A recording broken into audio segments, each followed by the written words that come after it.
जय माँ। चलती चाकी देख के दिया कबीरा रोए, दो पाटन के बीच में साबुत रहा न कोई। कबीर जी कहते हैं कि संसार चलती चाकी है।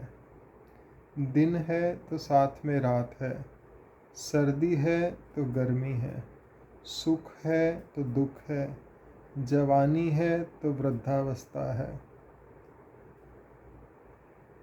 लेकिन अक्सर देखने में आया है कि देर सवेर हर एक व्यक्ति की ज़िंदगी, हर एक कश्ती जो है धीरे धीरे डगमगाने लगती है। जीवन में कुछ ना कुछ ऐसा घटित हो जाता है कि लगता है कि ज़िंदगी की नाव पलट गई। ये एक के साथ नहीं है, सबके साथ है। ज़िंदगी आजकल के कलयुग में ठीक तरह से चलती रहे ये भी बहुत मुश्किल है।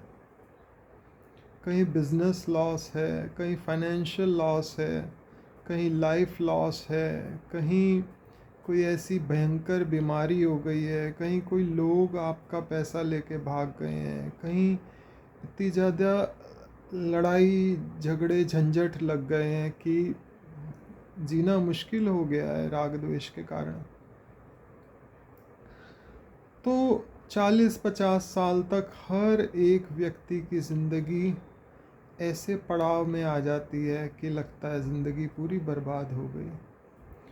चलती चाकी देख कर, दिन और रात की चाकी देख कर के दिया कबीरा रोए, कबीर साहब रोने लगे। दो पाटन के बीच में साबत बचा न कोई। कोई भी व्यक्ति ऐसा नहीं है जिसकी ज़िंदगी ठीक हो। इसी को बाबा फरीद कहते हैं, फरीदा मैं जान्यो दुख मुझको, दुख सबायो जग, ऊपर चढ़ जो देखिया, घर घर एहो अग। कि फरीद साहब कहते हैं कि मैंने समझा कि दुख मुझे ही है, लेकिन सारा संसार दुख से भरा हुआ है।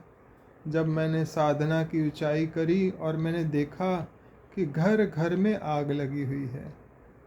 घर की दीवारें जितनी बड़ी हैं, चिल्लाहट बाहर उतनी कम सुनाई देती है, चिल्लाहट सबके घर में है। तो दो पाटन के बीच में साबुत रहा न करे। इसी के बाद कबीर साहब कहते हैं, चाकी चाकी सब कहें, कीली कहे न कोय, जो कीली से लाग रहे वाका बाल न बांका होए। कहते हैं सब लोग चाकी चाकी कहते हैं कि दो चाकी के बीच में संसार में रह के मैं पिस गया, मेरा अमू प्रियजन चला गया, मेरा फाइनेंशियल लॉस हो गया, मेरी जॉब लॉस हो गया, मेरे हेल्थ लॉस हो गया। लेकिन साथ में कहते हैं कि चाकी के बीच में एक कीली भी होती है। उस कीली के साथ में अगर आप लग जाओ तो आपका बाल भी बांका नहीं हो सकता। तो वो कीली कौन है? वो कीली है भगवान, वो कीली है गुरु, वो है भगवान का नाम जप, वो है साधना, वो है पूजा, वो है पुण्य। उसके साथ में अगर आप लग जाते हो तो आपका बाल भी बांका नहीं होता। जय माँ।